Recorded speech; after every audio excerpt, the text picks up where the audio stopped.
¿Qué tal? ¿Cómo les va? Buen día.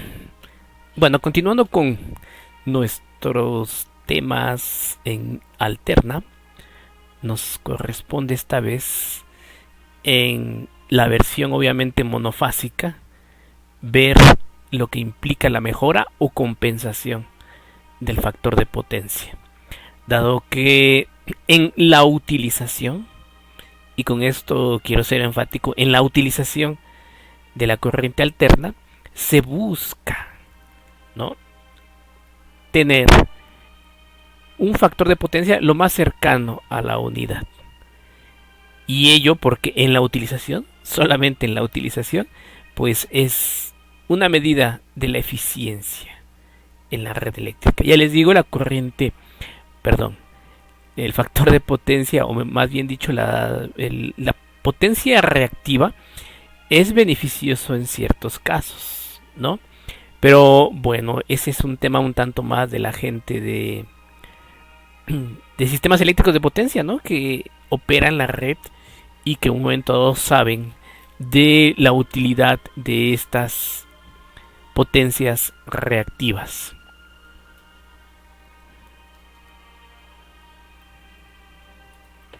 Bueno, entonces a continuación vemos lo que es la mejora del factor de potencia, ¿no? Dice aquí, el servicio eléctrico a los consumidores industriales es trifásico. Y de hecho ese es el siguiente tema que nos va a ocupar en este curso de circuitos eléctricos, que ya promedia más de la mitad. Ya diríamos que faltaría una tercera parte. Y a diferencia de la energía monofásica, que es lo que habíamos estado viendo hasta ahora, que se suministra a los consumidores y pequeños comerciantes, mientras las formas de medida y facturación varían según las utilidades para los grandes consumidores, será siempre ventajoso minimizar la componente en cuadratura de su triángulo de potencias. Y esto se denomina mejora o corrección del factor de potencia. Las industrias generalmente tienen una componente inductiva global debido a su gran número de motores.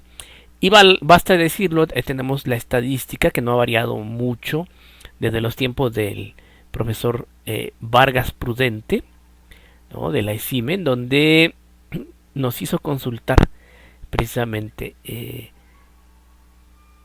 65%, y esto es una cuestión doble, el 65% de toda la energía que se consume en México es para uso industrial, ¿no? O sea, solamente las casas de habitación y los servicios consumen el 35%, el 65% lo consume la industria.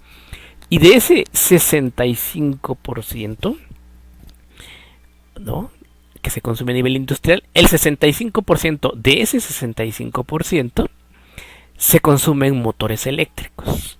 Y bueno, nos faltó la siguiente estadística, que era ver qué clase de motores hay en la industria. Y obviamente una mayoría, no voy a decir que grande, pero sí una mayoría de una cantidad considerable, pues se lo llevan los motores de inducción, ¿no? Que finalmente en todos los motores se lleva a cabo la inducción, ¿no? Salvo que fueran motores de plasma y otro tipo de motores que no funcionen de manera eléctrica, ¿no? Bueno, entonces las industrias generalmente tienen una componente global, ¿no?, y de lo que es un factor de potencia que tiende a ser inductivo. Bien, cada carga individual es o una resistencia pura con factor de potencia unidad, o una resistencia con una reactancia inductiva con un factor de potencia en retraso. Todas las cargas están conectadas en paralelo y la impedancia equivalente hace que la corriente esté retrasada y que exista un consumo de potencia reactiva inductiva Q. Y bien, para compensar el factor de potencia se conectan a la fuente baterías trifásicas de condensadores, o en el lado primario o en el lado secundario del transformador principal, tal que la combinación de la carga de la instalación y las baterías presente una carga a la fuente que esté próxima al factor de potencia unidad. Y como había sido enfático desde el inicio, Para la gente de la utilización esto es lo mejor, ¿no? Para quien opera el sistema eléctrico sabe que también la otra es necesaria. Bueno, las potencias nominales en los transformadores, como lo habíamos manifestado desde las clases en donde empezamos a tocar la cuestión de la alterna, o sea, los sistemas de distribución, los trafos que le llaman los españoles, y los alternadores, ¿no? Las máquinas síncronas de la compañía se dan en kVA o MVA o en VA, como en el caso de los reguladores o de los no breaks que suelen ustedes comprar, ¿no? Por consiguiente, una mejora en el factor de potencia con su correspondiente reducción en volts amperes libera parte de su capacidad de generación y transporte que puede ser usada para atender a otros consumidores. Prácticamente, en la práctica, esto es una medida de qué tan eficientemente se está consumiendo la energía eléctrica también, ¿no? Esta es la razón estructural de fondo que encarece operar con un bajo factor de potencia a un cliente industrial. Bueno, la tendencia en el pasado era, tengo un factor de potencia bajo, ¿no? Pero como les decía, en ocasiones no siempre se tienen funcionando a todas las máquinas que generan un factor de potencia bajo, ¿no? Entonces se ha buscado localizar o focalizar el problema hacia máquinas en específico a las cuales también cuando operan se les conectan los capacitores únicamente cuando están operando. ¿Por qué? Porque en ocasiones pudiera darse el caso de que no fuere necesario, ¿no? Entonces es requisito que se focalice, ¿no? Si tengo una determinada máquina, un determinado proceso, que sé que de esa parte hacia adentro de él, aguas abajo, como le decía el doctor Velasco, ¿no? Pues se corrige localmente. ¿Por qué? Porque en ocasiones no se tiene todo trabajando o no está trabajando todo al 100.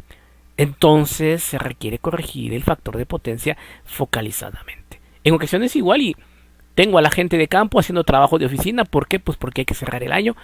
Hay que ellos tengan que entregar reportes y no se está produciendo, simplemente se está reportando todo, ¿no? Igual y a la gente que tengo de mantenimiento, ¿no? Está llevando a cabo pues la corrección de la operación de las máquinas, la calibración de las mismas y no estoy produciendo y sin embargo como tengo todo conectado, tengo conectados mis bancos de capacitores y ahora me lleva a un factor de potencia al revés, ¿no? Capacitivo, ¿no? Y tanto es perjudicial el inductivo como el capacitivo.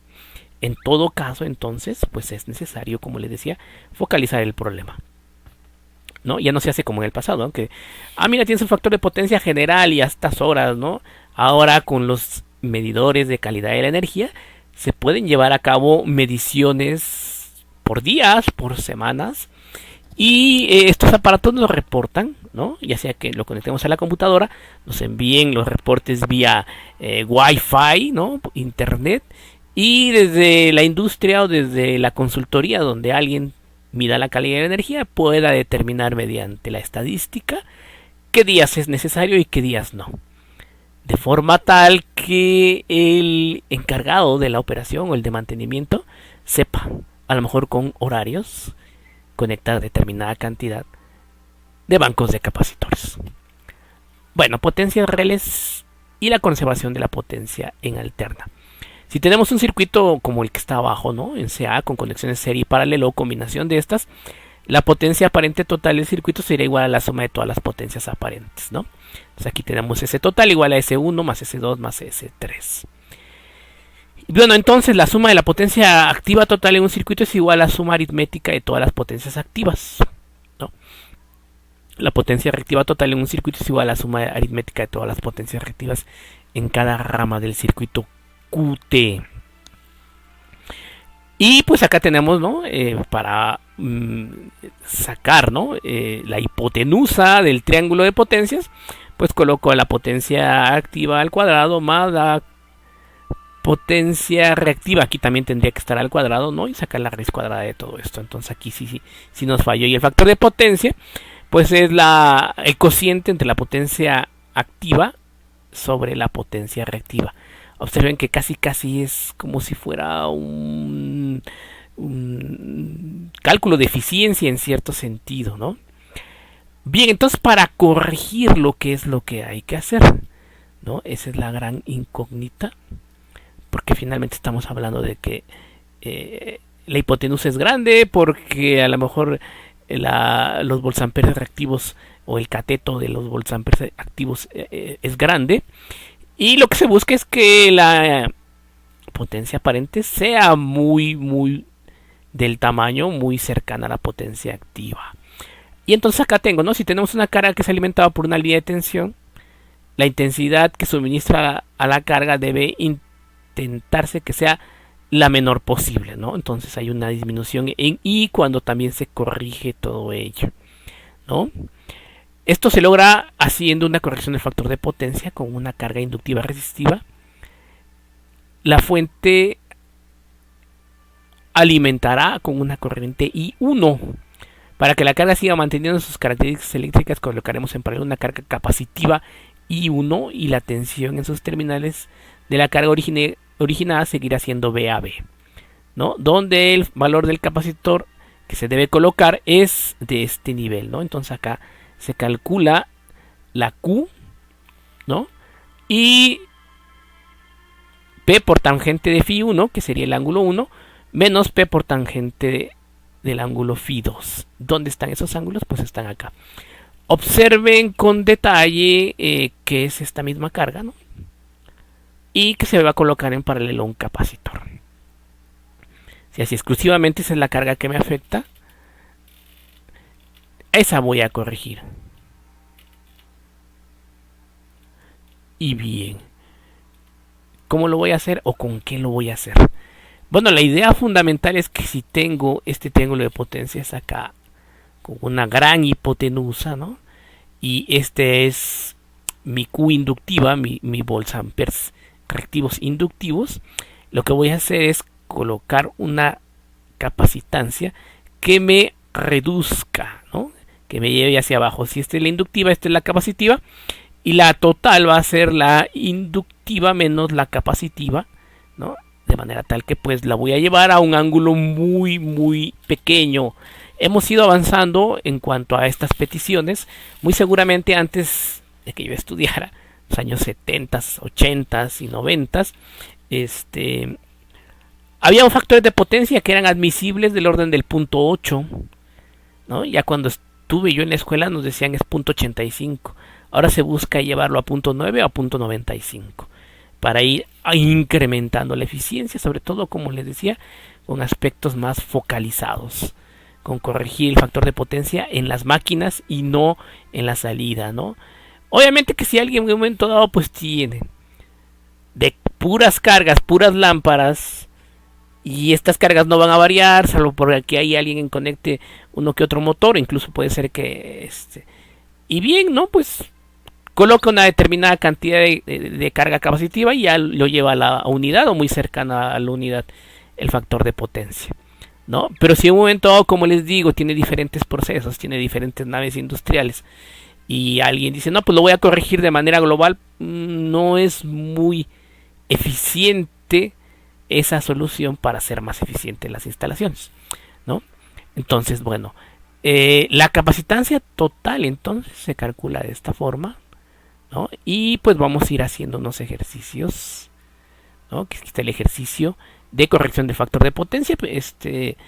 Nos muestra una instalación de 220 volts y 60 Hz que consume una potencia de 5.2 kilowatts con un factor de potencia de 0.8 y corriente en atraso, obvio, ¿no? Calcular la capacidad necesaria para conectar en paralelo para obtener un factor de potencia de 0.95, ¿no? Y el otro problema es un motor de 5 caballos con una eficiencia de 90%, ¿no? Y un factor de potencia de 0.8 en atraso. Está conectado a una fuente de 220 a 60 Hz. Y determinan el triángulo de potencias en la carga y el capacitor que se debe conectar para hacer una corrección del factor de potencia a 0.95 en atraso en el sistema después de la corrección, ¿no? Hay que ver los cambios de corriente. Primero es el triángulo y después el capacitor que debe conectarse. Entonces tenemos este triángulo originalmente, ¿no? Y luego hay que llevarlo a este otro, ¿no? Entonces hay que hacer esa corrección. Bueno, entonces nos vamos a MatCat, vamos a llevarnos estos ejercicios, los copiamos para poder, vamos a llevárnoslos todos, lo copiamos para poder hacer el, el, la solución. Bien, pues acá ya tenemos el problema, este es el ejercicio 1 y lo que procede a continuación pues es, como en los demás problemas, escribir los datos. Entonces nos vamos con la parte de la escritura de datos. La tensión, obviamente una tensión raíz media cuadrada, ¿no? Hay que saber identificar, ¿no? Normalmente los valores de raíz media cuadrada son valores que en un momento dado pues, son estandarizados, normalizados. 220 en Europa, ¿no? 380, por ejemplo, también en Europa. 220 volts en América Latina, en algunas naciones de América Latina. 127, a veces 115, 120 es admisible, ¿no? Y 440 también. Entonces, cuando veamos así valores de ese nivel, muy seguramente se tratan de valores eficaces, valores raíz media cuadrada. Bueno, la frecuencia es de 60 ciclos. También vamos a necesitar muy seguramente... no, la J no. Tenemos un FP1. Vamos a ponerlo así. Bueno, FP1 es de 0.8, ¿no? Vamos a poner FP final, ¿no? O el requerido de 0.95, ¿no? El omega pues es igual a 2 por pi. A veces digo en más la vida más rápido, es simplemente pi se escribe y se tiene 2πf, ¿no? Bueno, entonces, como es para ustedes, ¿no? Hay que poner paso por paso. Se calcula primero la Q inicial, la que se tiene de origen, ¿no? A punto 8, a 0.8, ¿no? Así, entonces esto es lo que nos lleva a ver el arco coseno de FP1, ¿no? Así lo pondríamos. No, si es eso, ¿no? No, es el ángulo inicial. DEC. Sí, es 36.86 grados el ángulo inicial, ¿no? Entonces, de aquí nos vamos a calcular Q1, ¿no? ¿Cómo lo puedo hacer? Bueno, hay varias formas. Una de ellas es ya teniendo el P, que es de 5200. Entonces podríamos aquí poner P igual a 5200, ¿no? Entonces si tengo P, tengo el ángulo, puedo calcular Q, ¿no? Y Q1, porque es la inicial, es igual, ¿no? A P por el tangente de este ángulo. P por tangente de FP de 36.87 DEC, ¿no? Entonces tengo una Q de 3900, ¿no? Observen una potencia obviamente más grande de 5200. Tengo una Q de 3900, ¿no? Entonces me voy ahora al nuevo ángulo, ¿no? A calcular el nuevo ángulo deseado. Entonces le pongo aquí el nuevo ángulo deseado es, vamos a calcular, a ponerle de acuerdo a lo que arco coseno de FPF le habíamos puesto, ¿no? Factor de potencia final. Y de 36 grados, punto 87, lo tengo que llevar a 18.19. Ese es el ángulo que ahora necesito. Entonces, ¿qué tanto es ahora el valor de Q2? Q2, ¿no? Es igual a P, a la potencia, por tangente del nuevo ángulo.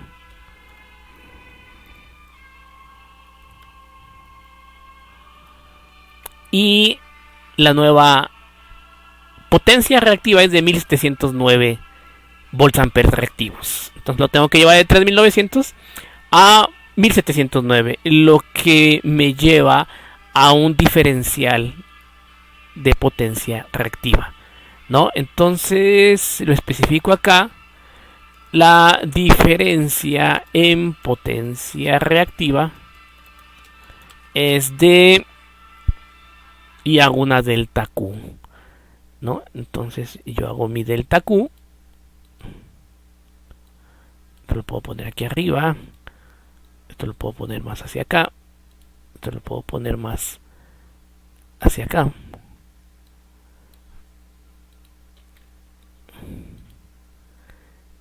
Y hago una delta Q.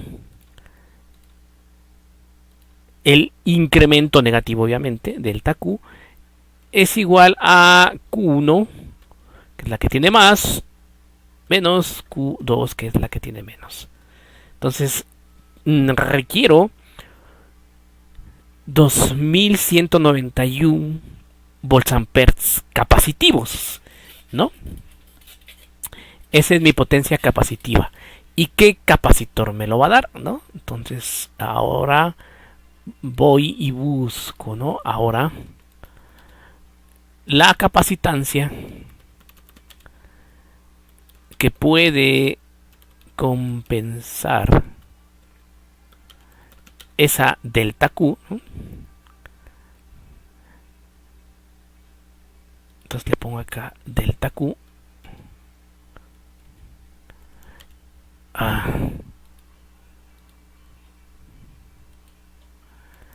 Es de, y ahora vamos a observar el detalle del cálculo de esa C. C es igual al cociente de esa delta Q sobre la tensión al cuadrado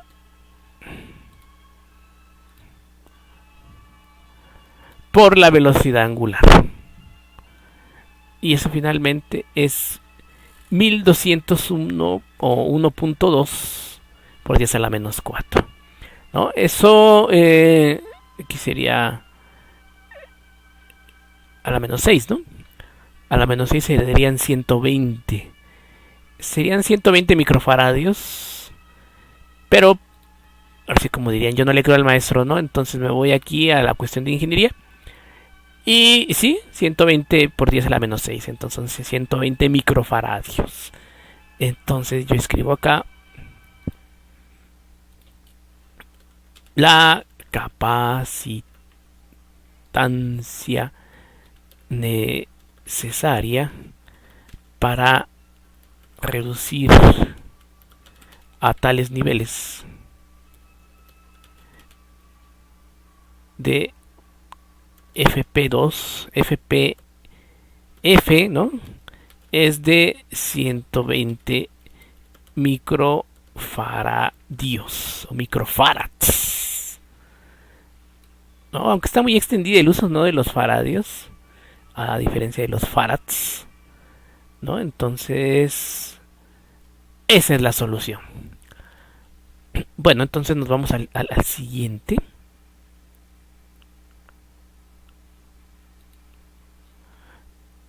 Y vamos a traernos el problema. Corregimos aquí el documento en la carta, márgenes estrechos. Hay que ocupar, ¿no?, de manera eficiente las hojas. Digo, si nos lo permite el MATCAD aquí, ojalá pudiéramos ocupar casi todo. Pero no nos permite márgenes más estrechos, ¿no? Habría que pedirlo para el MATCAD 7.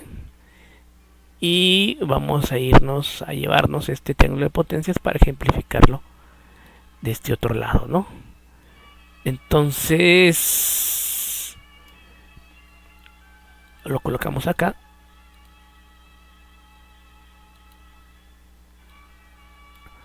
Ya está. Entonces vamos a reducir nuestro factor de potencia. Pero aquí hay algo en juego, ¿no?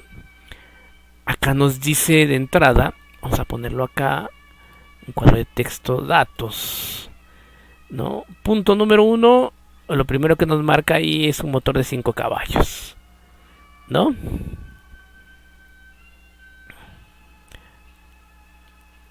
Potencia de mecánica.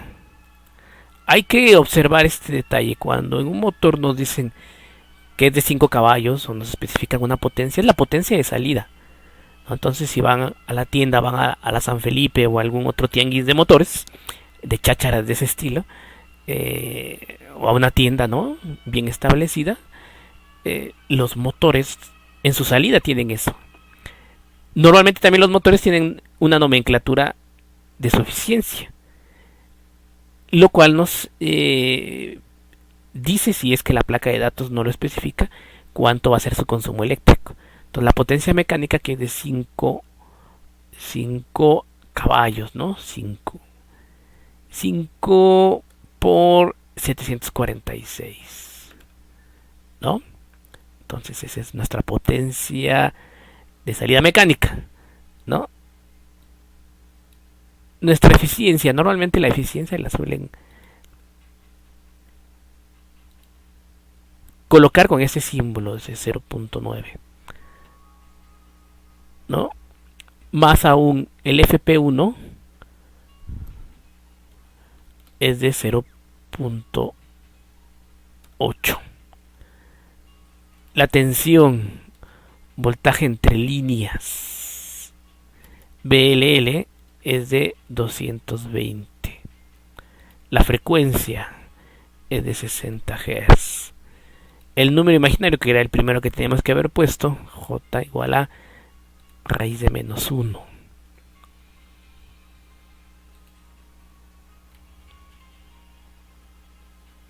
La omega, 2 por pi por f. Normalmente pues uno tiene la costumbre de poner ahí el cuánto es para que nos diga de antemano cuál es el nivel, ¿no? Bueno, de entrada, al igual que en el problema anterior, ¿no? Se calcula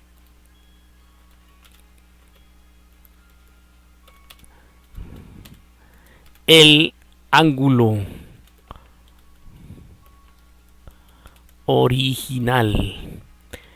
Y para tal fin, pues hacemos arco coseno de FP1. FP1 es igual a, en ángulos, porque no lo estaba dando en radianes, 36.86. Bueno, el 2, el FP final, es de 0.95. Este tiene que ir más o menos por acá. Este puede ir por acá. Este va acá. Este es el final, FP final, ¿no? Y ahora bien, ¿no? Ahora, ya que tenemos esto, ponemos otro cuadro de texto. Se calcula la potencia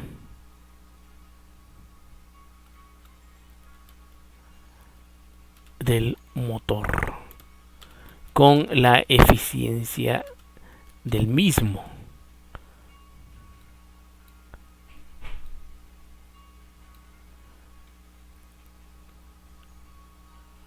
Bien, esto es la potencia mecánica.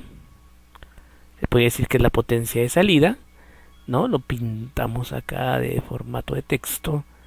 Lo pintamos. Si tiene con qué pintarse. Ah, pero como es matemático, es formato matemático. Sí, sí, sí. No me lo iba a pintar con un formato de texto. Bueno, entonces ya que tengo aquí, se calcula la potencia con la eficiencia del mismo. Y esto es la potencia de entrada. Esto es igual a la potencia de salida, o la potencia de mecánica, ¿no? Mecánica sobre la eficiencia, ¿no? Y esto es de este valor, 4144 watts, ¿no? Esa es nuestra potencia de entrada, ¿no? Entonces, ¿qué sigue a continuación? Vamos a ir colocando todo en orden porque aun cuando el marca nos da esta ventaja, este es el ángulo original, este es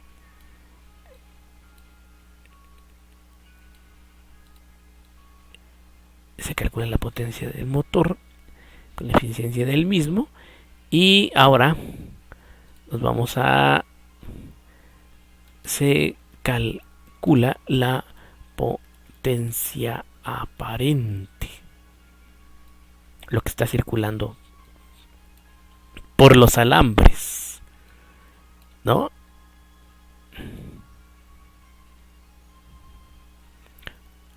No, la potencia reactiva original es original, ¿no? Para ir procediendo igual que en el anterior, se calcula la potencia reactiva original. Y digo, como en el anterior problema, ponemos Q y Q1. Q1 es igual a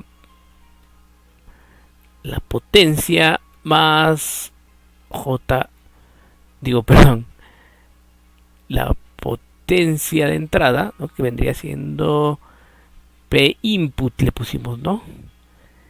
Aunque no deberíamos mezclar idiomas, pero en fin, por tangente del ángulo calculado 36.87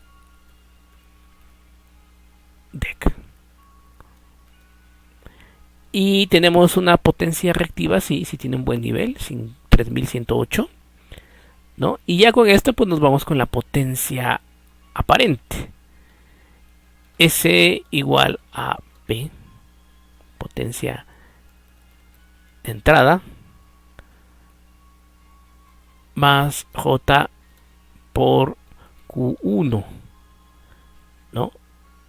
Y esta sería nuestra, así formamos el número complejo, ¿no? Pero queremos obviamente pues el valor modular de ese número complejo.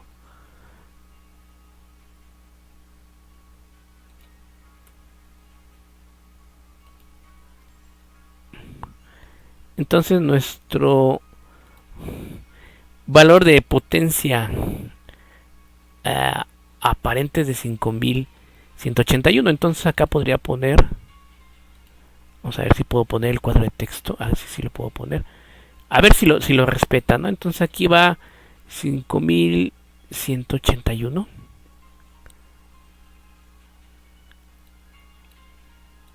Lo pongo acá. El otro, este es Q. Bueno, si aparece si le pongo otro cuadro de texto con Q, que es Q1 igual a 3108.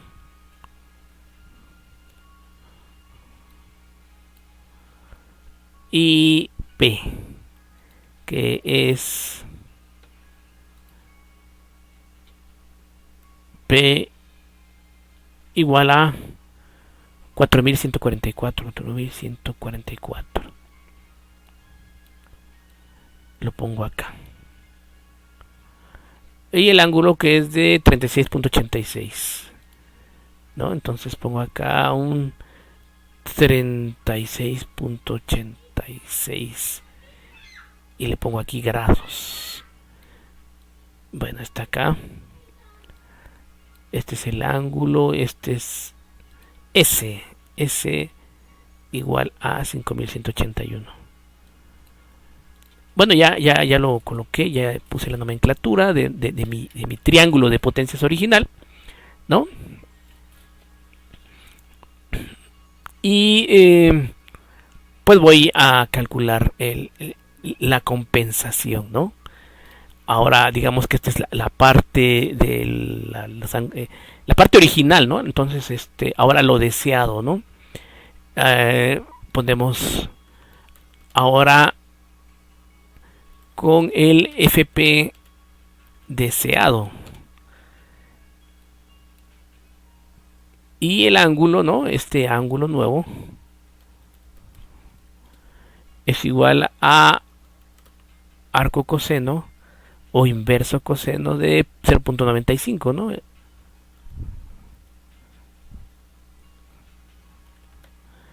Y le pedimos que nos lo calcule de 18.19, ¿no? Como en el anterior. Ahora la Q nueva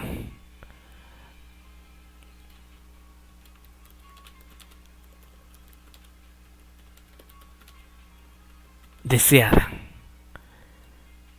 Bueno, la potencia reactiva deseada es Q 2, ¿no? Igual que el anterior, el problema es igual a la potencia por tangente de 18.195 dec.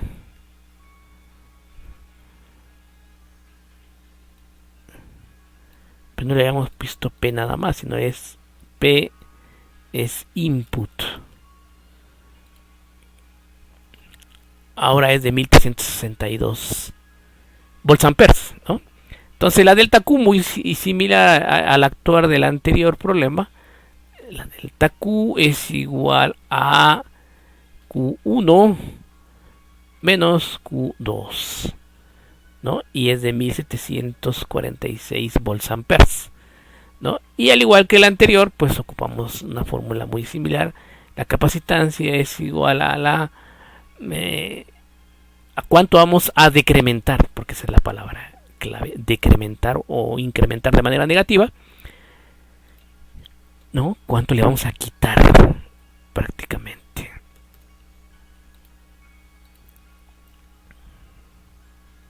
Por omega. Y finalmente pues digamos que es 95 microfaradios, ¿no? Pero vamos a ponerlo en su formato matemático. Lo llevamos a 5 y esto lo llevamos a ingeniería, ¿no? Ahí está. Entonces son 95 microfaradios. Bueno, pero digo, el valor comercial más próximo es de 100. Entonces, digo, para poner ahí cierto factor de seguridad, lo colocamos de esa manera, ¿no? Bueno, entonces nuestra nueva S2 o nuestra nueva potencia aparente es igual a, ¿no? La potencia activa es igual, ¿no? 4144 más J por el nuevo es 1362, ¿no? Entonces nos vamos aquí a calcular S2, la nueva potencia aparente, es de 4362. Entonces acá se reduce, si se dan cuenta, de 5181 a 4362.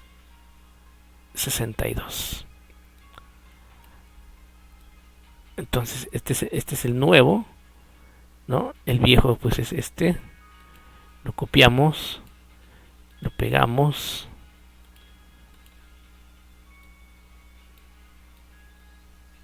Vean cómo disminuye. P no disminuye, P sigue siendo lo mismo.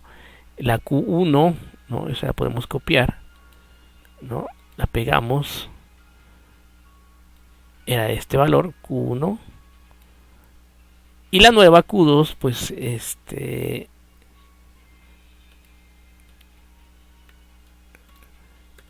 Q2 es de 1362. 1362. Bueno, entonces estaba acá. La nueva P es de este es S2. Lo colocamos así. La P sigue siendo la misma y el ángulo también se reduce a 18.95, ¿no? Se reduce a la mitad, podría decirse. Y vamos a ver qué sucede con I1.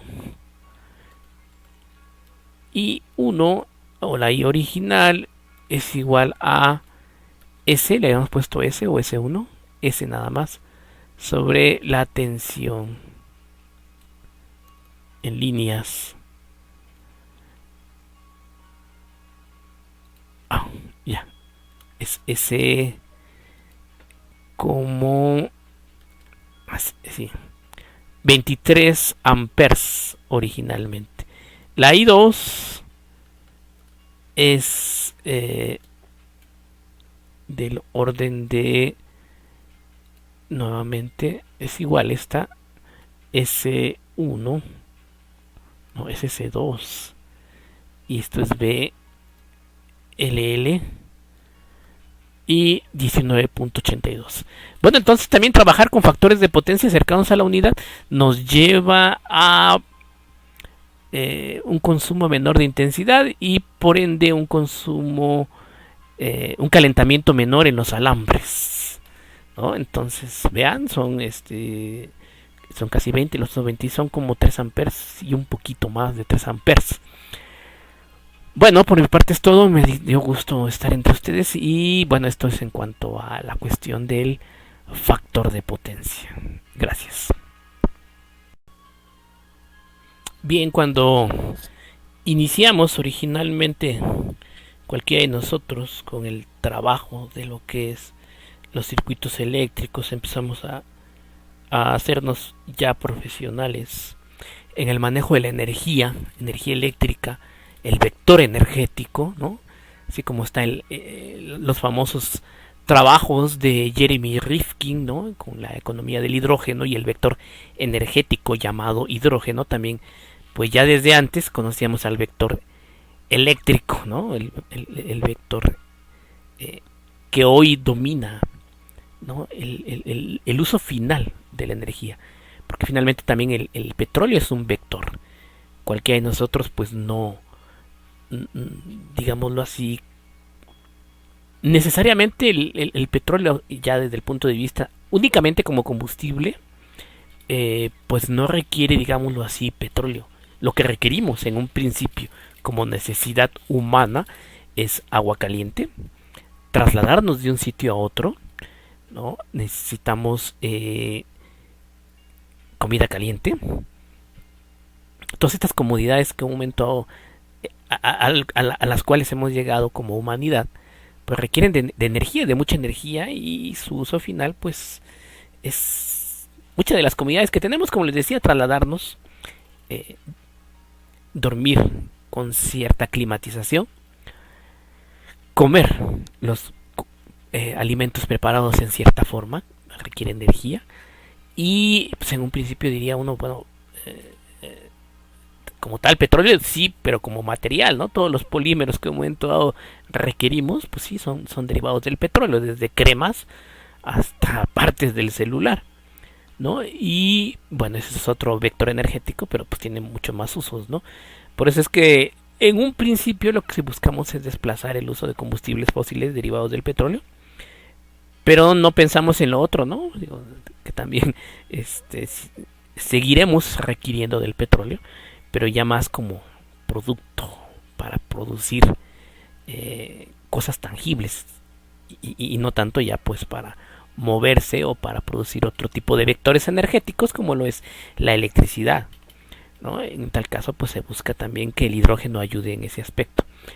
Pero bien, una de las características principales de un sistema trifásico en alterna es que en principio debe ser simétrico, ¿no? Y ahorita vamos a ir definiendo qué es la simetría, ¿no?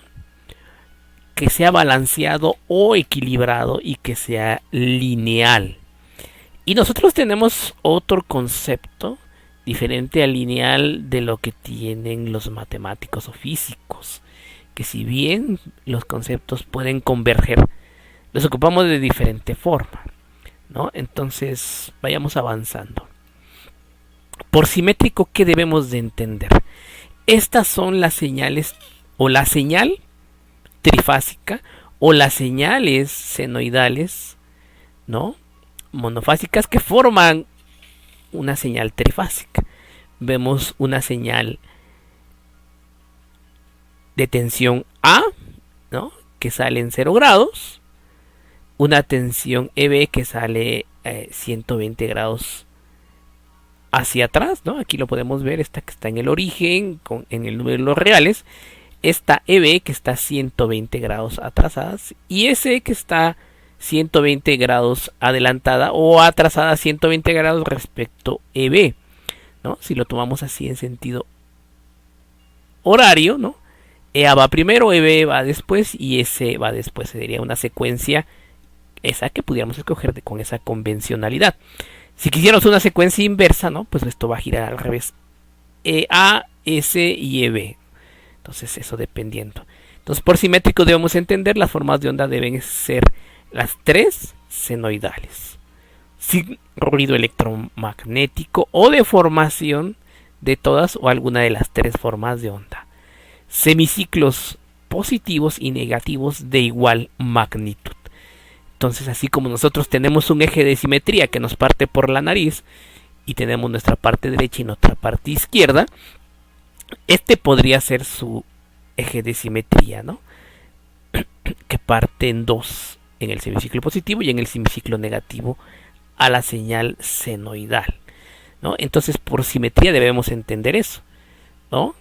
Que el semiciclo positivo en verde es de la misma magnitud que el semiciclo negativo en verde, ¿no? Entonces alguien diría, no, pues que si la simetría la entiendo de otra forma, de manera geométrica, sí, entiéndela de otra forma, de manera geométrica, pero en un sistema trifásico de tensiones se debe entender por simetría lo que les acabo de comentar, ¿no?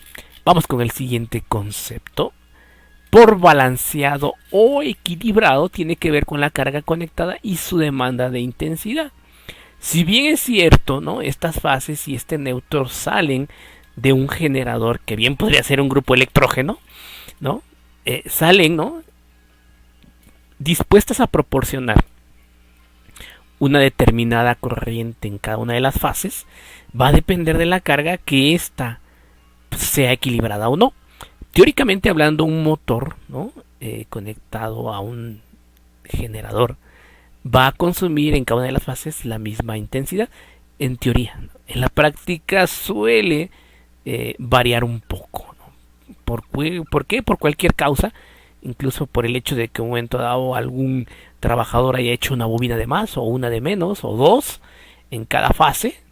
En un momento dado al bobinador se le acabaron el alambre y dice, bueno, nada más me alcanzó para 120 vueltas y eran 127, híjole, ¿cómo le hago? Pues así déjalo, dice alguien, ¿no? No creo que perjudique tanto, sí va a causar cierto desbalance, ¿no? Pero así, por decirlo de alguna manera, puede funcionar así. Lo digo porque a veces en un momento dado alguien dice, no, pues es que no va a pasar el control de calidad. El control de calidad sabe, ¿no? Que el desbalance no tiene que superar cierto nivel. Si en un momento dado en una fase hay 3 amperes y lo conectan a un motor y en la otra fase hay 1 y en el otro hay fase 5, pues obvio es un desbalance bastante marcado. Pero si en uno hay 3.5 y en el otro 3.9 y en el otro 3.2, es aceptable, ¿no? Bueno, entonces si las impedancias son iguales, la carga es equilibrada, y si son diferentes, es desequilibrada. Entonces eso debe entenderse por balance en sistemas eléctricos trifásicos. Lo que provocaría algo así, dice ahí, ¿no? Entre una carga desequilibrada, ¿no? Las intensidades quedarían así. Las tensiones son equilibradas, las intensidades provocarían algo así, ¿no? Aquí observamos el mismo valor en las tres, pero uno multiplicado por 10 veces, otro por 5 y otro por 15. Las intensidades quedarían así, ¿no? Bien. ¿Y cuál era la otra parte? Lineal. Por lineal, y esto no lo pusimos, perdón, se me pasó. Por lineal implica algo que vamos a ejemplificar acá también, ¿no? Si bien es cierto, acá podemos ver, ¿no? Dibujado en el MATCAD, un sistema trifásico, balanceado, simétrico, en tensiones, resulta que las intensidades son senoidales, son perfectamente senoidales. No hay o no existe aquí algo que nos haga manifestar, decir o presumir que no son senoides. Son senoides. Luego entonces el sistema es lineal. ¿Cuándo se dice que es no lineal? Cuando se alimenta en tensión, así, y resulta que las intensidades no son senoides. Pudiera ser, por ejemplo, el caso de una salida o alimentar a un circuito rectificador, y ustedes se dan cuenta y saben que para vencer la barrera de potencial de un circuito, de un diodo, se necesitan 0.7 volts. Pueden ser más en el aspecto de que los diodos de potencia tengan una barrera de potencial más grande porque son diodos de potencia, ¿no? Transmiten más energía y obviamente tienen que tener una barrera de potencial más grande. ¿Por qué? Pues porque son de potencia, ¿no? Y si estas no fueran senoides, el sistema no sería lineal. Pero al hablar de un sistema lineal, es aquel que produce, cuando se le alimenta con tensiones senoidales, corrientes o intensidades senoidales. Si no son intensidades senoidales, el sistema es no lineal. Bueno, esto en primera instancia. Gracias.